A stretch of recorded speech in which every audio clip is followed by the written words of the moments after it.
Welcome to our recycling centre. Today our environmental manager, Dave Colgan, is going to show us around his new picking line.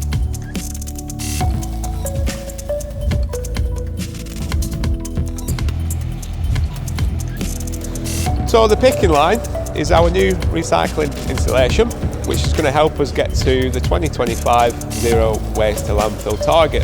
So really what it's doing is helping us further separate out the cardboards, the plastics, the other materials that would go to landfill if we didn't have this new process.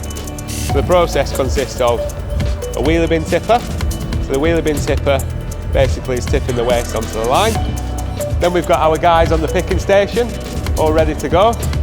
Each one of the guys have basically got a station. One's picking off bottles, one's picking off paper, one's picking off cardboards, etc.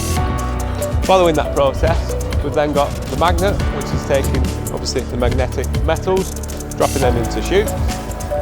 We can then sell them. Then we've got the process of the conveyor going up to the trommel. So basically the trommel is just a big perforated drum which spins around. The pet food and the dust, the organic waste, drops into a dolap underneath.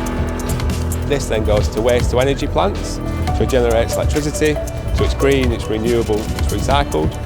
And then right at the end of the process, you've got the general waste, what's left. So really that's a key process for us to identify what's left in the general waste. So things like hairnets, earplugs, overalls, snoods, etc.